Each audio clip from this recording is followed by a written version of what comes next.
If you had to think back to, your 40 is it 40 franchisees or 40 franchise locations? The franchisees, I think we have like 130 or 40 total locations now, but yeah. Fantastic. Okay. What's the kind of person that thrives in your system? If you had to think about those common threads of your most successful franchise owners, what's the common threads of those folks? Self-starters and individuals who are great at managing relationships. So, just going back to the whole culture thing again, it's really people who've gotten to a place in life because they've been really well known. They've been great communicators, great networkers, trustworthy people that are reliable, do the right thing when no one's looking. The work we do on the commercial side, you do a lot of it when no one's looking, and then you'll get a review a year later from your client going back and checking all the work you did. And so that whole do the right thing when no one's looking part really comes into play. You can't really take shortcuts and get away with it. When it comes to training and support, how much of it is actual painting versus the business of painting? That we do ourselves is probably 90% the business of painting, maybe 95% the business of painting. We have all of our franchisees take a course. AMPP is the organization. It's like a commercial coatings inspector qualification course. It's pretty robust. So we have them all take that, and that's more of the actual application side of it. But it's really mostly based around running the business, managing the relationships, and finding the right people to outsource that part of your business to. Okay, and what's the investment range to open a location? It's anywhere from 150,000 up to 500,000, depending on how many territories. Based on, is that territory size? Is that what makes that widespread?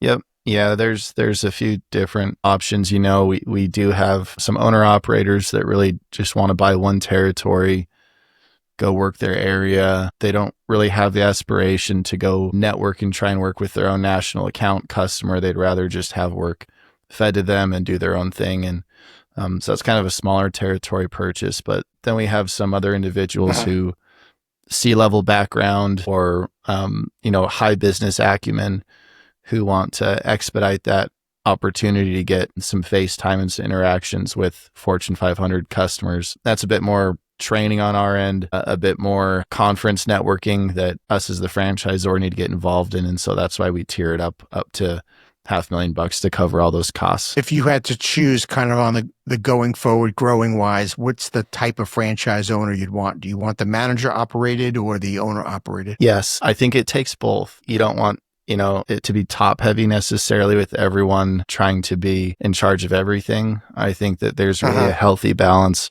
of both where, I've seen it with my corporate location where we get a big project, maybe for Simon Malls or something like that. And being able to send that to someone who isn't distracted or doesn't have a bunch of stuff going on in their local market is advantageous to us because they can just focus on that job specifically for 3 months and be happy about it. Okay, what about the markets? How do you decide what markets you want to be in? We look at historical data and we look at our previous year's workload in different markets. So we're in every state every day for business, mostly commercial, but we do have a lot of residential leads that go unserviced. And so we look at that data and then we see which parts of the country do we have the most work or the most opportunity in that we didn't have a franchisee located in at that time. Then we'll go and push the sale of that franchise territory to help grow our footprint. Or if we have potential needs of a customer coming up where they ask us to cover more of the US, then we'll start pushing those areas more. That's awesome. That makes a lot of sense. And in terms of how big is big, or where do you think this thing is going to be over the next, 5 years, 10 years? What are your aspirations, or what do you envision?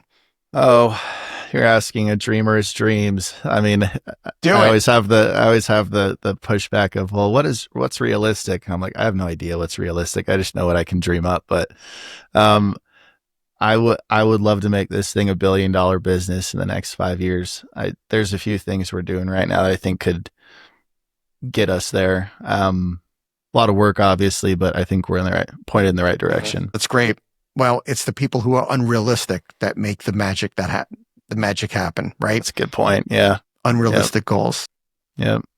What's that saying? You shoot for the moon, you land on the stars, or shoot for the stars, land on the moon, something like that.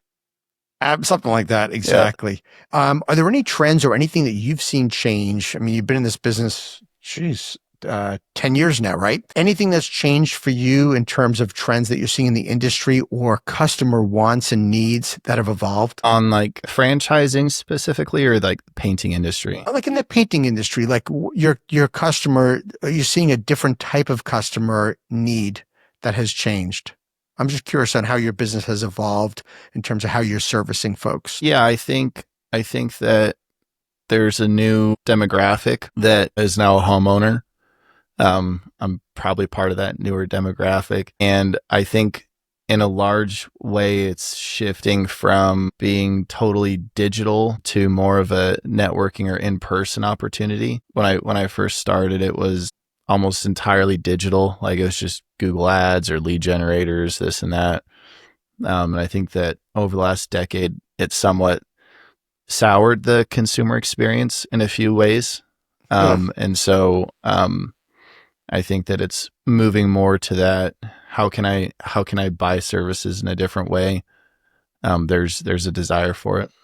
Okay, fair enough. Zach, what about legacy? I'm a big legacy guy. I believe, when we're doing a business, I think of business as like a spiritual game personally. And I'm just curious, since you've been doing this so long and you've been so thoughtful, what kind of legacy do you want to leave with this brand? I think that as anyone like builds themselves or builds their way into life or their position in life, you're always searching for like, what was my, maybe not everyone, but me, like I'm searching for like, what was my contribution or what was my impact? And did I use all my skills and everything I was blessed with in the right way, or did I take advantage of the right situations? And so I would want a meaningful enough contribution that showed people a new way to do something and created the next step for another entrepreneur to take. Like use what I did as almost a stepping stone to keep progressing. Absolutely. Well, you're doing that, right? I mean, in so many ways where you have franchise owners that you're teaching them the right way of doing business that otherwise they wouldn't have done. Everything you said earlier about culture and leadership and relationship building, those are things that you've given people a gift through your business on how they're going to do business. And it's a ripple effect on the people that they have and people who are in their lives that may not be afraid to start a business as a result of them, owning a franchise, just as your family was involved in Five Star and you started out. It's I think the ripple effect that we all have in business goes far beyond what our original dream is when we just say, hey, I don't want to work for somebody. You could never have imagined as a 19-year-old kid where you are today, I would imagine, right? You've got to be pinching yourself at some point. Itching, slapping myself, trying to wake up again. Right. Yeah, exactly. Zach, what about now? Tell me, why is now like a great time for franchisees to join your system? You got a lot to be excited about. Right now is a good time because we have a lot of runway. I think that at least the way I built this company, it's a really large foundation, and that's the hardest part to build. And I feel like we've done a really good job building that. We've got a lot of really good people on the team. We've got a lot of really good customers, and now we need the right people to help us continue that growth. Awesome. Well, if someone was interested in learning more about Painter Bros, where would they go? Just go to our website. There's a pretty easy form fill on our website, and we've got a great Fran Dev person, Jen Olson. She knocks it out of the park, and she could help them out. Awesome. All right, I got one last question for you. I end every podcast with the franchise tip jar because the franchise community is so generous with sharing of tips and tricks and strategies and stuff. And Zach, since you're part of that, franchise legacy, with your family and all, I know this one's in your wheelhouse. If a friend came to you and they wanted to be a franchisee of another business, another brand altogether, what would be a piece of advice you'd give them to making sure they're choosing correctly, they're making a right decision? I would say just be yourself and look for someone that's being themselves. If you're being salesy or the other side's being salesy, it's not going to be the best relationship. So just be candid at all times, be yourself, and the right organization or the right company will, present themselves to you. Awesome. What I hear you say, if I was the person you were giving the advice to, I hear you loud and clear. You're talking about authenticity, like me making sure not only am I being myself, but are they really being authentic, or are they just trying to sell me a franchise? Because You got to sniff that out. It's pretty easy too. Yeah. Yep. That's You exactly can tell what when it you're being is. sold.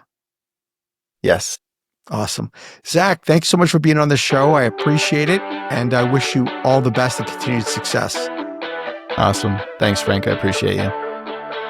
Thank you for tuning into the Emerging Franchise Brands podcast.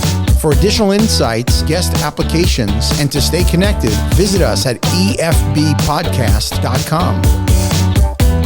The Emerging Franchise Brands podcast is for entertainment purposes only, and the views expressed do not necessarily represent those of Emerging Franchise Brands, its host Frank Fumey, or Emerging Franchise Group LLC. Any discussed franchise or investment opportunity requires thorough investigation, obtaining proper disclosure documents, and expert consultation before making any investment decisions. The podcast and its host do not offer professional advice or endorsements, and they hold no responsibility for actions, representations, accuracy, or consequential damages related to the podcast content.